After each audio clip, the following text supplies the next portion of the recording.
اور یہ اس امت کے لیے بہت بڑا اعزاز ہے کہ جس کا ٹائم ٹیبل بھی اللہ کریم نے خود نازل فرمایا ہے۔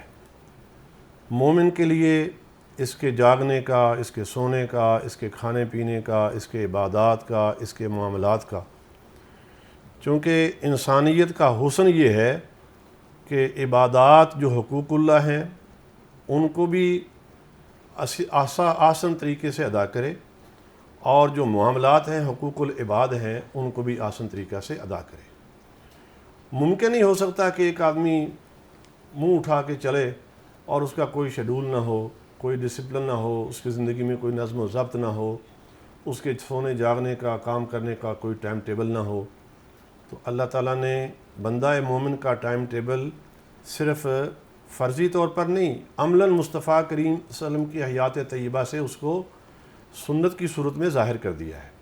اب نماز پنجگانہ کا شیڈول دیکھیں تو نماز پنجگانہ میں بھی ایک ڈسپلن ہے۔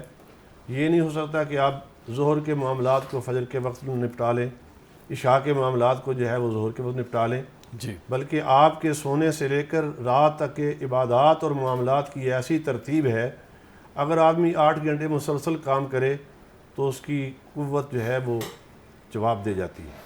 جی مفتی صاحب کیا فرمائیں گے آپ؟ بسم اللہ الرحمن الرحیم۔ اولاً میں قبلہ پیر صاحب کا عطا دل کی گہرائیوں سے شکریہ ادا کرتا ہوں، اور نیوز ون کی تمام ٹیم کا بھی شکریہ ادا کرتا ہوں۔ موضوع جو ہے وہ عبادات میں نظم و ضبط اور خشیت، میرے خیال میں یہ موضوع ہے۔ عبادات میں یہ عبد سے نکلا ہے، اور عبد بندگی کو کہتے ہیں، اور بندہ اگر بندگی میں ہے تو بندہ ہے، اور اگر بندگی میں نہیں ہے تو انسان ہو کے بھی انسان نہیں ہے۔ سبحان اللہ۔ اس میں اور پھر جانور میں کوئی فرق نہیں ہے۔ اب بات یہ ہے کہ عبادات ہی صرف جو ہم سمجھ رہے ہیں کہ نماز، روزہ، حج، زکوٰۃ یہی عبادات ہیں، نیکی کا حکم کرنا، برائی سے روکنا، بلکہ بعض صوفیاء نے یہ کہا ہے کہ برائی سے روکنا یہ مشکل ہے۔ نیکی تو ایک آدمی جاتا ہے، وضو کرتا ہے، نماز پڑھ لیتا ہے، منہ بھی دھو لیا، کام کر لیا، لیکن برائی سے روکنا یہ ہر دور میں مشکل رہا ہے۔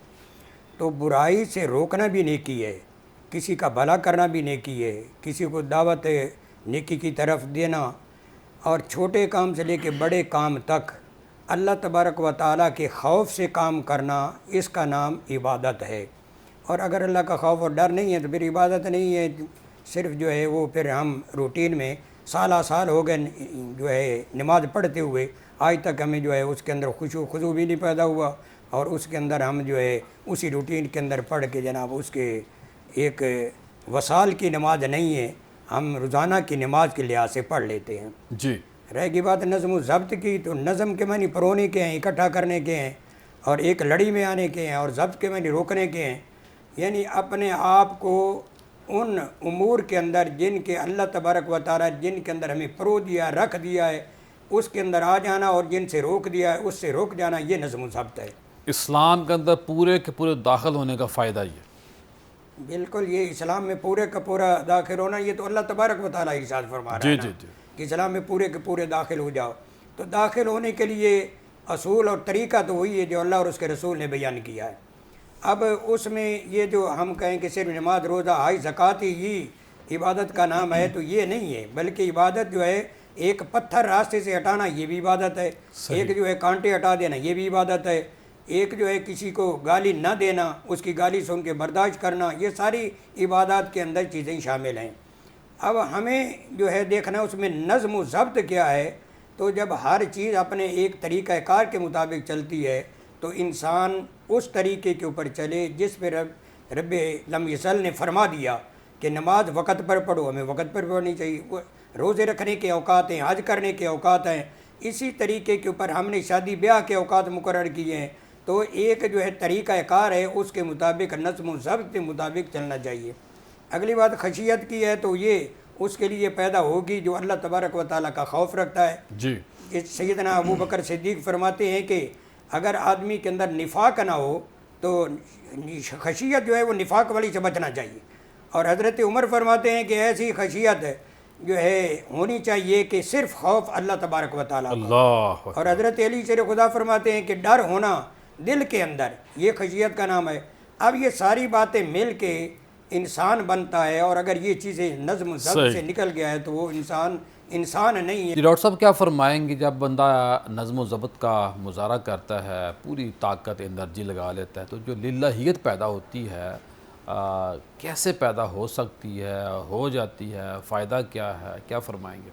بسم ربی محمد کریم علیہ الصلوۃ والتسلیم۔ سب سے پہلے تو یادآوری کا شکریہ، اور یقیناً آج کا عنوان جو ہے یہ بھی زندگی کے بہت قریب ہے، اور میں یہ سمجھتا ہوں کہ زندگی کے دونوں قالب جو ہیں، ایک ظاہرات کی زندگی اور ایک بواطن کی زندگی، ان دونوں کے حوالے سے میں سمجھتا ہوں اس عنوان پر جتنا غور و فکر کیا جائے، جتنا اس کی تفہیم تک پہنچا جائے، اتنا قرب الہی کا ذریعہ بن سکتا ہے، اور ہمیں یہ اس طرح کے موضوعات کو اپنی روزمرہ کی گفتگو کا حصہ بنایا جانا چاہیے، اور اس کے اندر موجود وہ جو خیر کے لافانی خزانے ہیں ان تک رسائی کی کوشش کرنی چاہیے۔ اللہ تعالیٰ آپ کے چینل اور آپ کی ساری ٹیم اور ذمہ داران کی توفیقات میں ہاران برکتیں عطا فرمائے۔ آمین۔ عبادت کا بنیادی تصور ہم سب جانتے ہیں کہ جیسے قرآن حکیم میں ہماری تخلیق کا مقصد اول جو ہے وہ پروردگار عالم نے یہ بتایا کہ میں نے جن و انس کو اپنی عبادت کے لیے خلق کیا ہے۔ اب عبادت کی کیا تعریف ہو سکتی ہے جس کے لیے آپ کو، مجھے اور اللہ نے سارے انسانوں اور جنات کو تخلیق کیا ہے؟ جب ہم اس معاملے کو اور اس انداز کو سمجھنا شروع کر دیں گے تو پھر ہمیں عبادت اور اس کے جو تقاضے ہیں ان تک رسائی آسان ہو جائے گی۔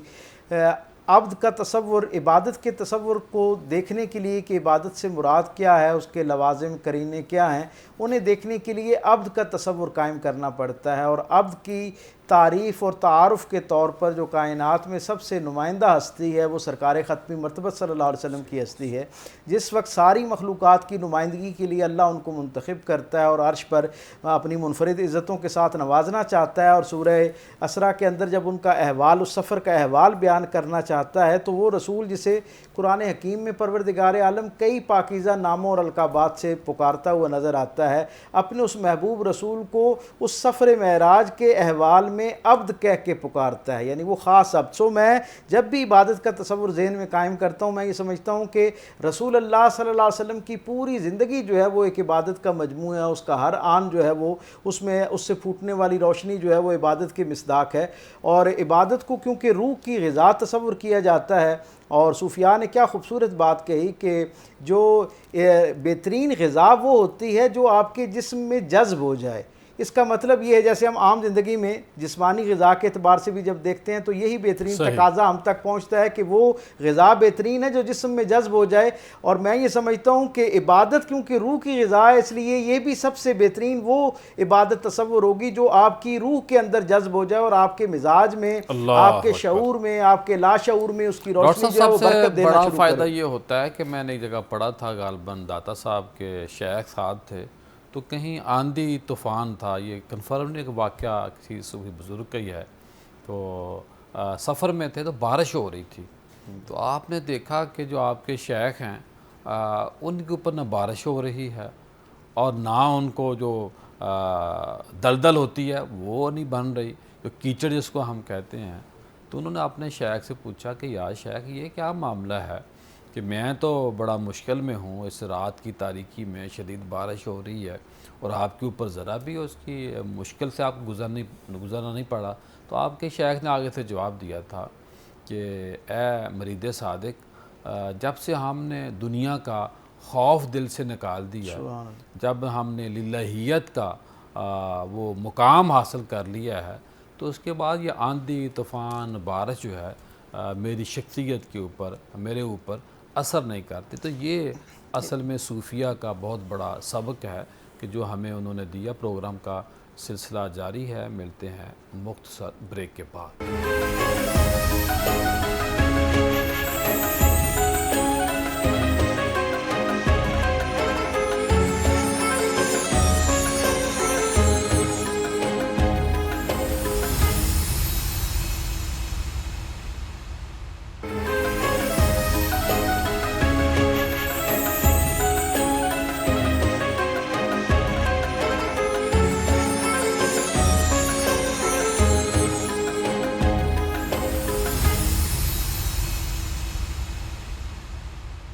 بریک کے بعد خوش آمدید خواتین و حضرات. آج ہم بات کر رہے ہیں کہ ہماری جو عبادات ہیں یہ ہمیں زندگی گزارنے کا سلیقہ طریقہ کیا بتاتی ہے.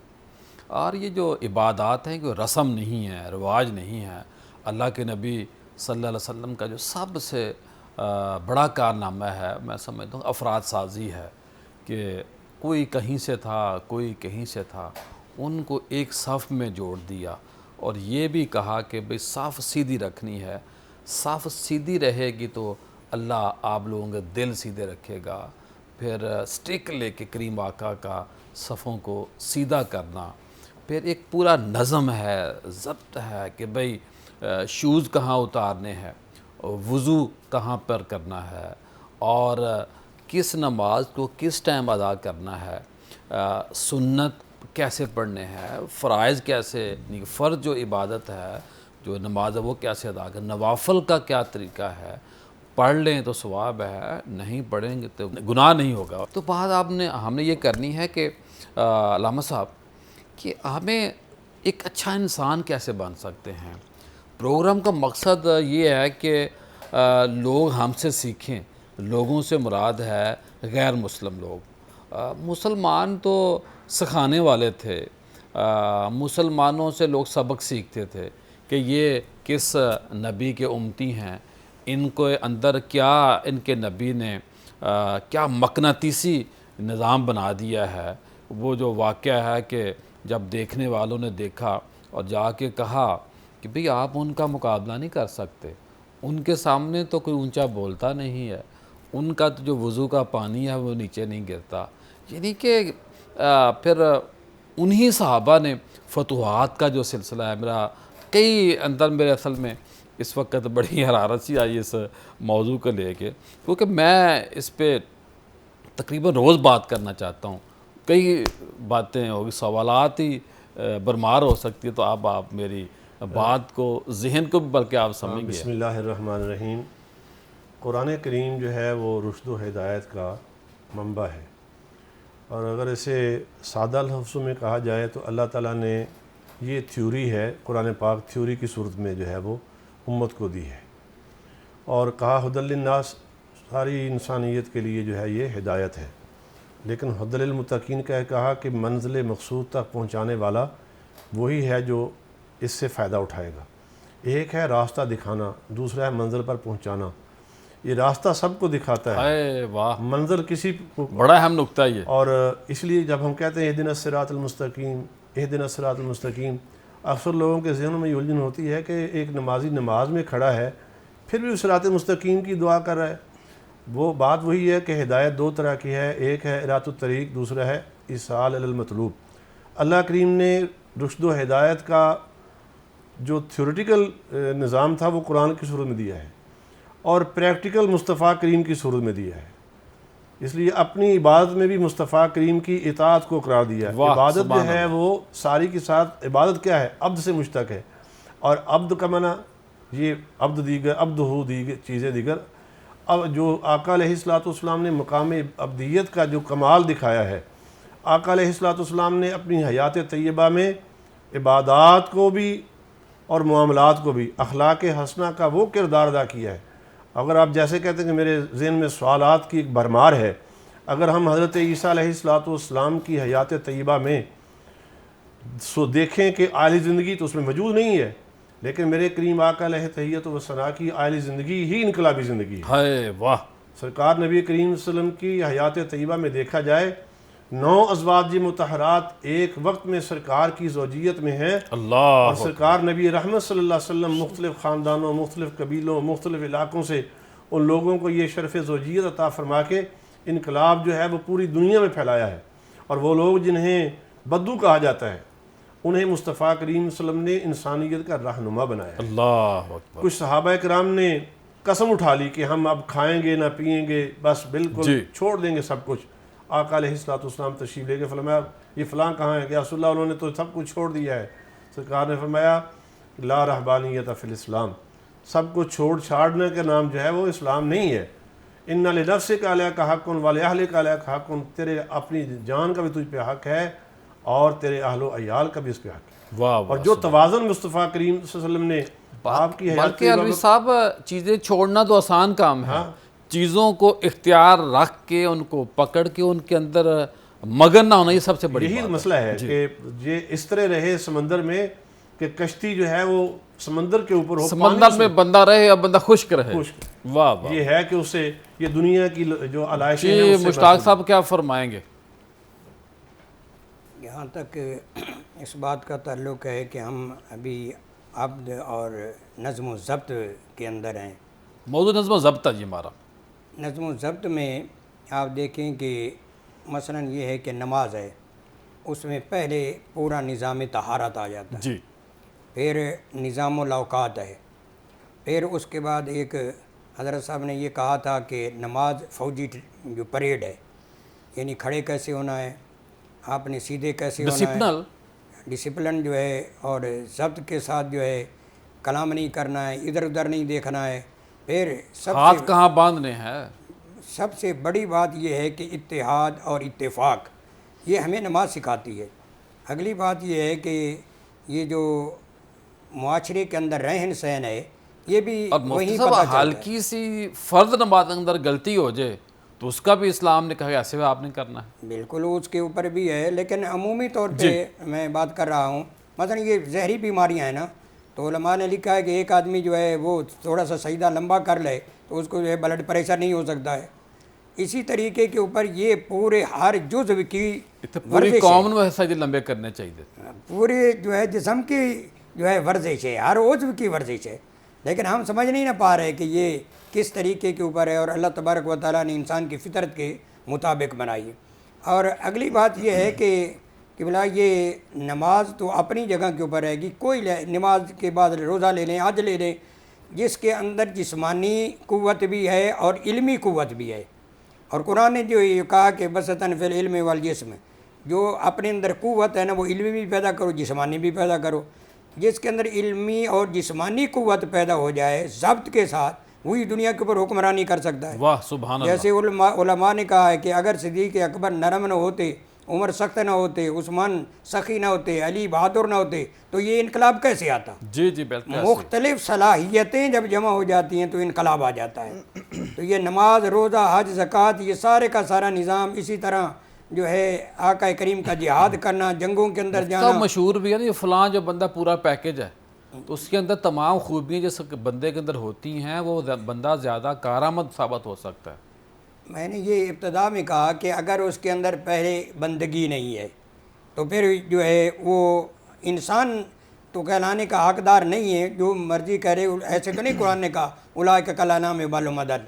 تو قرآن نے آخر کہا انسان تو وہ ہے جو ایک نظام کے تحت ہے، اور جب وہ نظام سے نکل جائے گا تو پھر وہ کس طریقے کے اوپر ہوگا. کافر تو ٹھیک ہے کہ انسان ہونے کے ناطے ہیں، لیکن قرآن نے کہا کہ یہ مردہ ہیں، حالانکہ وہ چلتے پھرتے ہیں، وہ دیکھتے ہیں. قرآن کہہ رہا ہے وہ اندھے ہیں، حالانکہ وہ دیکھتے ہیں. تو یہ ساری کی باتیں جو ہیں یہ ان کے لیے پیغمبر کی بات کو نہ ماننا اور اللہ کو ایک نہ ماننا، رسول کی اطاعت نہ کرنا، تو یہ انسان نہیں بلکہ وہ جانور ہیں. اس بنا کے اوپر جو ہے کہا گیا ہے کہ بندہ جو ہے وہ بندگی میں آئے.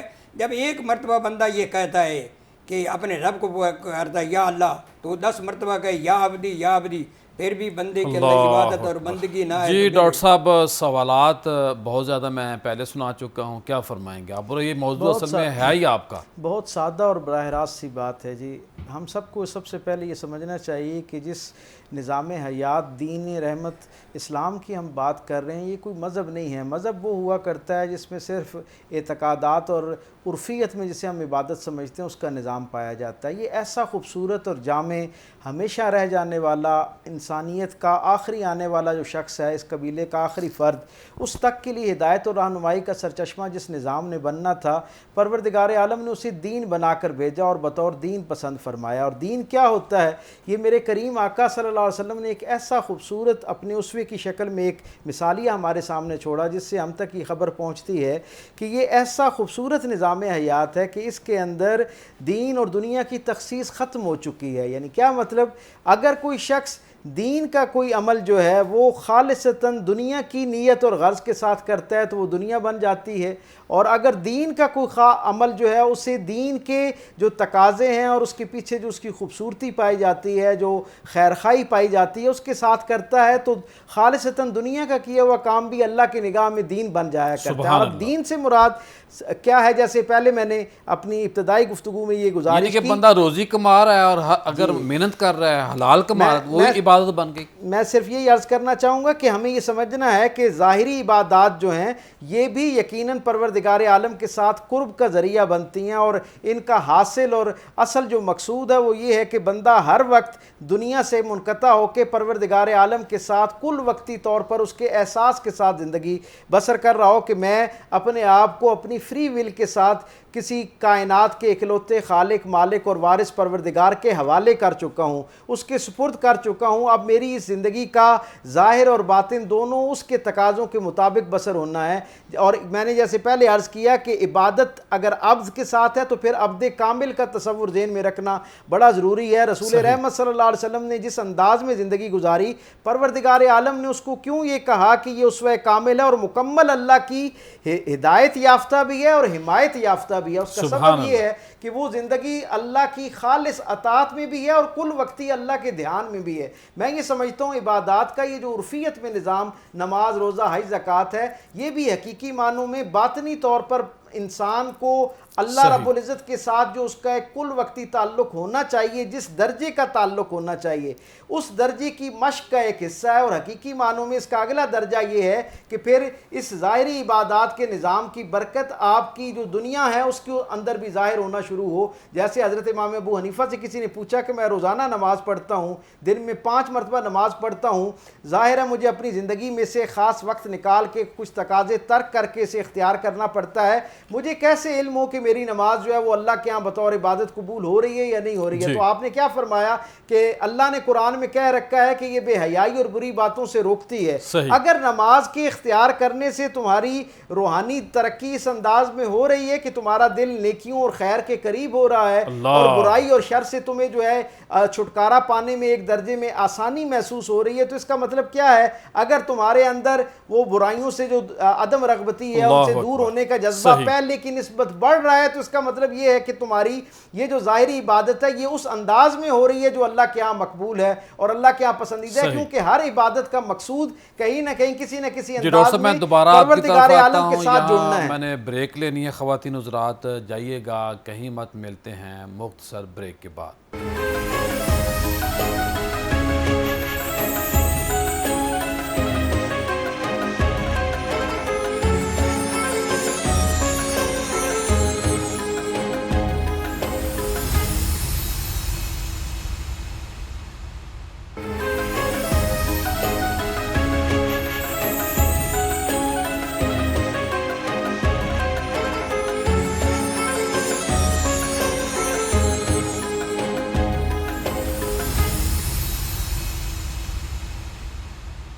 بریک کے بعد خوش آمدید خواتین حضرات۔ آج ہم بات کر رہے ہیں کہ اسلام نے جو ہمیں عبادات دی ہیں، جو ہم نماز، حج، روزہ، زکوٰۃ، فرائض، نوافل، سنت اور رہن سہن، اٹھنا بیٹھنا، کھانا پینا، ان تمام چیزوں کے بارے میں اسلام نے ہمیں طریقہ سلیقہ بتایا ہے۔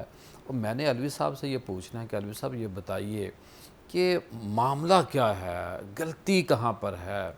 ہم وہ نہ انسان بن رہے ہیں، ہمیں شور اتارنے کا طریقہ نہیں آتا، ہمیں معذرت کے ساتھ واش روم جانے کا طریقہ نہیں آتا، ہمیں سڑکوں پر چلنے کا طریقہ نہیں آتا، ہمیں گھر کے صحن کو تو صاف کرنے کا طریقہ آتا ہے، لیکن گھر کے سامنے جو چند فٹ کا روڈ ہے اس کو صاف کرنے کا طریقہ نہیں آتا، ہمیں عزت لینے کا تو طریقہ آتا ہے، عزت دینے کا طریقہ نہیں آتا۔ مجھے اپنی اولاد تو پیاری ہے، دوسرے کے بچوں کو ہم اور طرح کی نگاہ سے دیکھتے ہیں۔ اللہ کے نبی نے تو یہ فرمایا تھا کہ مومن وہ ہے جس کے ہاتھ سے زبان سے دوسرے مومن محفوظ رہیں۔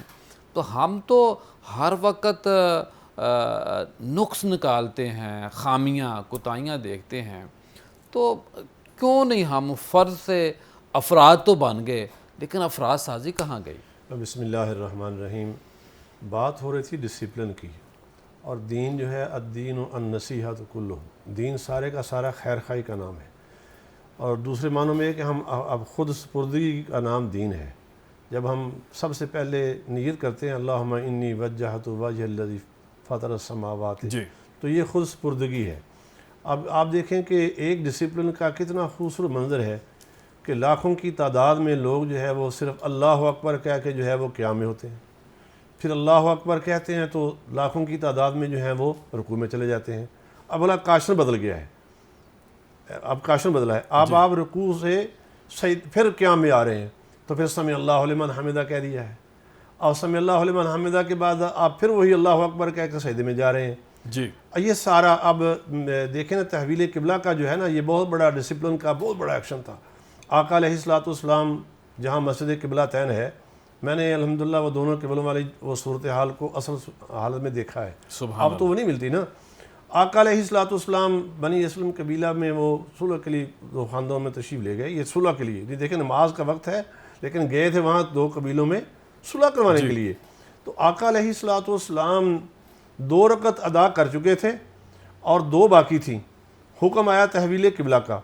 آقا علیہ الصلوۃ والسلام نے فوراً جو ہے وہ مسجد اقصیٰ سے رخ بدلا اور جو ہے وہ بیت اللہ کی طرف کر دیا.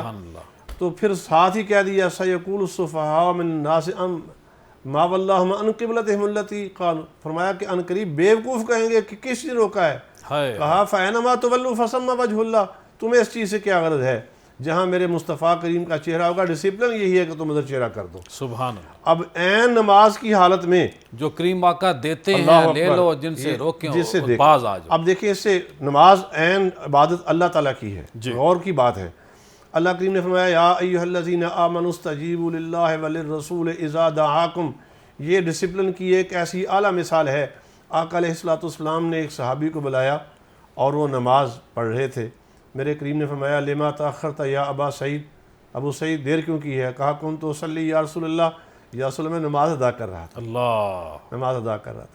تو سرکار نبی رحمۃ اللہ نے فرمایا کیا تو نے یہ نہیں سنا ہے؟ تو اس پہ حضور ضیاء الحمد نے لکھا ہے، جب کریم آقا آواز دے تو دوڑو. حضور ضیاء الحمد نے تفسیر ضیاء القرآن میں لکھا ہے کہ یہاں دعوت دینے والے 2 ہیں، استجیبوا للہ وللرسول، اور اس کے بعد جو دعا کا صیغہ ہے مفرد ہے. صحیح، دعا کا صیغہ مفرد ہے کہ اللہ اور اس کا رسول اذا دعاکم، جب وہ تمہیں بلائے. تو معنی یہ ہے کہ دعوت الرسول وہ دعوت اللہ ہے، رسول کا بلانا ہی اللہ کا بلانا ہے. اور پھر فرمایا کہ حکم یہ ہے کہ تم نماز میں نبی بلائے نماز کو وہیں روک دو جہاں چھوڑی ہے. نبی حکم دے بازار میں کام کر کے آؤ، کام کر کے پھر حکم کیا ہے کہ نماز کہاں سے کہے کہ جہاں سے چھوڑی تھی وہیں سے اس کو. یہ ہے ڈسپلن.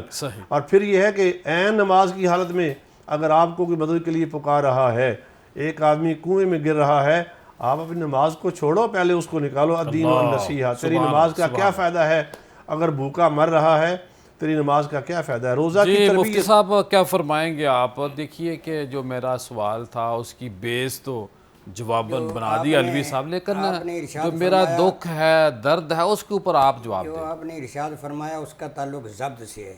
خیر الناس من ینفع الناس، بہترین شخص وہ ہے جو لوگوں کے لیے فائدہ مند ہے.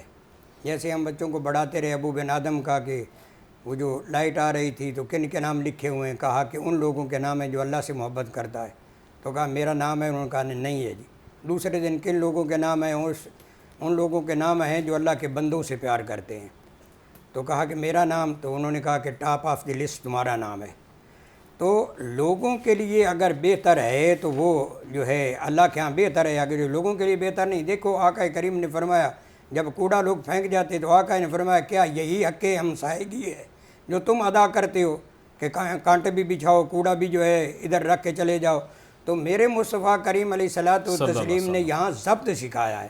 اور ضبط کا تعلق کیسے ہے؟ قرب الہی سے ہے. اور وہ کیسے ملتا ہے؟ وہ ملتا ہے روحانیت سے.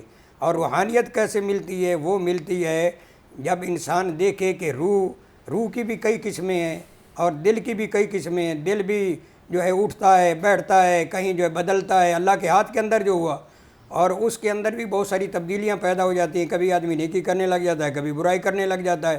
اور اس کے لیے بھی علماء نے لکھا ہے. ہم بچپن میں بھی جو ہے سنتے تھے, وہ 2 کتابیں پڑھائی جاتی تھیں. پیر صاحب میں اگر موضوع سے ہٹنا چاہوں جی فرمائیے. وہ پکی روٹی اور کچی روٹی پڑھائی جاتی تھی. اس کی ابتدا میں سوالان اور جواباً پڑھایا جاتا تھا. اس کے اندر ایک سوال یہ تھا کہ جو کوئی پوچھے تیرا ایمان بیٹھا ہے یا کھلوتا ہے, تو آکھ جی جے دے وچ حیا ہے او دا ایمان بیٹھا ہے, جے دے وچ حیا نہیں او دا ایمان کھلوتا ہے. کیا بات ہے. تو اسی طریقے کے اوپر ہم جو ہے حقیقت کے اندر ضبط ہمارے اندر نہیں ہے, اور اگر ضبط آ جائے اور ہم سمجھ جائیں کہ یہ نیکی ہے یہ برائی ہے, اور نیکی کا نتیجہ کیا نکلنا ہے, برائی کا نتیجہ کیا نکلنا ہے, قرب الہی سے دور کیسے ہو جانا ہے, تو پھر ہم اس لائن کے اوپر آئیں گے کہ یہ سارے امور ہم سر انجام دیں جو انسانیت کے لیے فائدہ مند ہوں. اور جہاں تک اس بات کا تعلق ہے کہ ضبط کے لیے ہم اگر جو ہے خود آگے نہیں نکلیں گے, ہم کہتے تو ہیں لیکن خود عمل نہیں کرتے. میں اگر جھاڑو گھر میں سے صفائی کرا لیتا ہوں, باہر نہیں کراتا. میں اگر جو ہے کہتا ہوں کہ مجھے لوگ پوچھنے کے لیے آ جائیں, اگر کوئی بیمار ہو جائے تو میں پوچھنے کے لیے نہ جاؤں. تو جو اپنے اوپر لاگو ہوتا ہے نا وہ دوسروں کے اوپر کر دینا چاہیے, لیکن ہم جو ہے وہ 2 نمبری کرتے ہیں. اس لیے چاہیے کہ ہم لوگوں کے لیے وہی کچھ کریں. جیسے آپ نے یہ فرمایا کہ یہ ہے کہ لوگ جو ہیں وہ کیوں اس طرف نہیں آتے. جی اصل بات یہ ہے جی, لوگوں کا نہ آنا اس بنا کے اوپر ہے کہ ایک تو واقعی ڈسپلن نہیں ہے اور ایک ضبط نہیں ہے. مطلب یہ ہے کہ میں اشارے پہ رک جاتا ہوں, میں کمزور ہوں, میں اشارے پہ رک گیا. ایک آدمی جا رہا ہے وہ نہیں روک رہا ہے, وہ کمزور نہیں ہے, اس کو پتہ ہے کہ میں اگر اس کو خلاف ورزی کروں گا تو کیوں کر رہا ہوں. ایک تو قانون کی پاسداری ہونی چاہیے, سختی ہونی چاہیے, قانون پہ عمل ہونا چاہیے, اور دوسرا اخلاقی تربیت ہونی چاہیے. آج اخلاقی تربیت نہیں ہے, اور ڈنڈا بھی ہونا چاہیے تگڑا سا. بالکل جناب, حضرت عمر کا کوئی غلام ہونا چاہیے. بغیر اس کے تو ہو سکتا ہی نہیں ہے نا. ہم کہیں کہ جی قانون کسی کے غریب کے لیے اور امیر کے لیے اور ہو, میرا خیال ہے ان جیسا تو اب کوئی آ نہیں سکتا, لیکن جو ان کا بنایا ہوا ضابطہ قانون اس کو ہم فالو کر لیں. جی ڈاکٹر صاحب کیا فرمائیں گے آخر میں آپ؟ بہت سادہ سی بات جی, ہم سب جانتے ہیں کہ دین کا جو ٹوٹیلٹی میں ایک نظام ہم تک پہنچتا ہے وہ قربت اللہ کی خواہش اور تربیت پر سارا مشتمل ہے.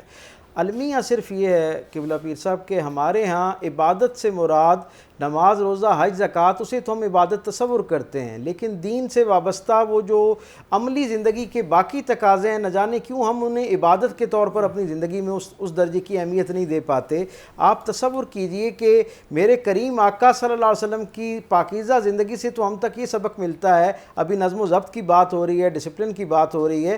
رسول اللہ صلی اللہ علیہ وسلم کی پوری زندگی کے اندر, میں ایک سیرت کے طالب علم کے طور پہ 50 برس کے اس مطالعے کے نتیجے میں اس کا حاصل اپنے سامعین اور ناظرین کے سپرد کر رہا ہوں. آپ 50 سال کے ہو گئے. حضور کی پوری زندگی جو ہے اس میں ایک مرتبہ بھی ایسا نہیں ہمیں نظر آتا کہ حضور نے کسی چیز کے لیے کوئی وقت مقرر کیا ہو اور بغیر کسی وجہ کے اس وقت پر اس کام کو نہ شروع کیا ہو یا اس کو مکمل نہ کیا ہو. ہم حضور سے محبت کا اظہار تو بہت کرتے ہیں بحمدی تعالیٰ, اس کا اپنا جو ہے وہ ایک برکت ہے اور اس کے فوائد ہیں, اس کی اہمیت سے کون ذی شعور انکار کر سکتا ہے. لیکن ہم میں سے کون ایسا شخص ہے جو یہ نہیں جانتا کہ رسول رحمت کے مزاج کے اندر نظم و ضبط کی کیا اہمیت موجود ہے, کہ سرکار ختمی مرتبہ صلی اللہ علیہ وسلم طبیعت کی ناسازی کے باوجود جب ایک بات کو طے کر لیتے ہیں کہ سفر اختیار کرنا ہے تو اصحاب کے یعنی اشارتاً ایک رائے دینے کے باوجود کہ حضور آپ کی طبیعت ناساز ہے کچھ وقت توقف کر کے نکلتے ہیں. میرے کریم آقا صلی اللہ علیہ وسلم کیا ارشاد فرماتے ہیں کہ جب ایک وقت طے کر دیا ہے تو اللہ کے ہاں یہ بندے کی طرف سے ایک پسندیدہ بات کے طور پر شمار کی جانے والا یہ عمل ہے کہ کوئی شخص اپنے وقت پر جو ارادہ کر لے اسے اس وقت پر شروع کرے اور اس وقت پر اس کو مکمل کرے. ہمارے ہاں آپ خود تصور کر لیجئے کہ نماز روزہ حج زکوٰۃ جو ہے اس کے لیے بحمدی تعالیٰ کتنی بہترین تربیت موجود ہے سورج اور چاند کے ساتھ جو ہماری ترتیب ہے. لیکن وہی امت جو مسجد کے اندر کس اعلیٰ درجے کے نظم و ضبط کے ساتھ, جیسے ابھی قبلہ فرما رہے تھے کہ وہ رکوع اور سجود کا اہتمام کرتی ہے, وہی لوگ جب مسجد کے دروازے پہ باہر پلٹتے ہیں تو آپ تصور کیجئے کہ جوتے پہننے کے مرحلے میں زندگی میں آگے جا کر اس ڈسپلن سے کیا برکت لینی ہے. یہ جو ایک مشق جس سے تبدیلی نہیں آ رہی جی وہ اس کا سبب یہی ہے نا کہ ہم نے مسجد کے اندر اس ڈسپلن کو تو عبادت تصور کر لیا ہے, لیکن مسجد سے باہر نکل کر اشارے پہ رکنا جو ہے, دوسرے کے لیے راستے کو کشادہ کرنا, کسی اور کی تکلیف یا اس سے خوشگمانی کا اظہار کرتے ہوئے کہ شاید اسے کوئی مجبوری ہے, اس کے لیے کسی درجے کی آسانی پیدا کرنا, میں سمجھتا ہوں اسے کیونکہ ہم نے اس انداز میں عبادت کے درجے پہ نہیں تصور کر رکھا، اس وجہ سے ایک بہت بڑا طبقہ جو دین سے بہت اعلانیہ محبت کرتا ہے، اس پر عمل کرنے کی بھی کوشش کرتا ہے، وہ مسجد کے اندر جو عبادات کا ایک نظام ہے اس کو تو پورے خشوع و خضوع کے ساتھ، اہتمام کے ساتھ اس کو جو ہے وہ ادا کرتا ہوا نظر آتا ہے۔ رکعتوں کی تعداد پر بھی اس کا دھیان ہوتا ہے، تلاوت کی آیات پر بھی دھیان ہوتا ہے، لیکن اس ساری مشق کے اندر وہ جو رجوع اللہ ہے اور اللہ کی مخلوق کے ساتھ انسان کا جو معاملہ ہے اس میں جو احتیاطیں اور ایک عادت بنانے کے لیے اس ڈسپلن سے گزارا گیا تھا، اس مشق سے گزارا گیا تھا، اس کی طرف کیونکہ تصور قائم نہیں ہوتا، محراب و منبر سے بھی معذرت کے ساتھ اس انداز میں اس کی یہ جو خوبی ہے عبادات کا ظاہری نظام کے اندر جو خوبی ہے اس کا نہیں بیان کیا جاتا، نتیجہ یہ ہوتا ہے کہ عملی زندگی میں اس کا نتیجہ نظر نہیں آتا۔ ڈاکٹر صاحب بہت شکریہ، بڑی مہربانی، ہماری مجبوری ہے، ٹائم کا ایشو ہوتا ہے۔ خواتین حضرات، آج موضوع آپ کے سامنے تھا، ہم نے اچھا انسان بننا ہے، اور اچھا انسان جب بندہ بنتا ہے تو پھر پیر کرم شاہ صاحب جیسا بزرگ بن جاتا ہے جن کو لوگ ضیاء الامت کے نام سے پکارتے ہیں۔ آج لاہور شہر کے اندر ضیاء الامت سیمینار ہوا، اس سیمینار کے جو کرانے والے ہیں، جو من جانب ہم لکھتے ہیں بولتے ہیں، چشم برا جو تھے حضرت مولانا احسان الحق صدیقی صاحب تھے، مفتی عمران انور نظامی صاحب تھے جو جامع مسجد پاک پتن شریف دربار شریف مسجد اس کے خطیب ہیں، اور ماشاءاللہ اس پروگرام کی جو صدارت ہے حضرت پیرزادہ میجر محمد ابراہیم شاہ صاحب نے کی ہے، اور خصوصی طور پر جو شرکت ہے ڈاکٹر پیر سید حبیب عرفانی صاحب موجود تھے ماشاءاللہ، حضرت دیوان احمد مسعود صاحب پاک پتن کے جو ولی عہد ہیں وہ وہاں موجود تھے ماشاءاللہ، ڈاکٹر کامران خضر نشاہی صاحب، ڈاکٹر خضر نشاہی صاحب کے صاحبزادے موجود تھے، اور ماشاءاللہ اس کے علاوہ مفتی انتخاب صاحب موجود تھے، حسیب قادری صاحب موجود تھے، مفتی عمران صاحب حنفی صاحب موجود تھے، اور ہمارے جو مہربان حضرت قاسم علوی صاحب وہ بھی ماشاءاللہ موجود تھے۔ تو پیر کرم شاہ صاحب کا بہت بڑا کام ہے، ضیاء القرآن کو دیکھ لیں، ضیاء النبی کو دیکھ لیں، دو کام یہ بہت بڑے ہیں، لیکن اس کے علاوہ جو بیرا شریف کی برانچز ہیں، جو مدارس ہیں، وہ بہت بڑا کام ہے۔ اب ضیاء الامت جو فاؤنڈیشن بنی ہے وہ الگ سے ماشاءاللہ کام کر رہی ہے، تو یہ سارا خیر کا کام ہے۔ انشاءاللہ کل دوبارہ ملاقات ہوگی۔ السلام علیکم۔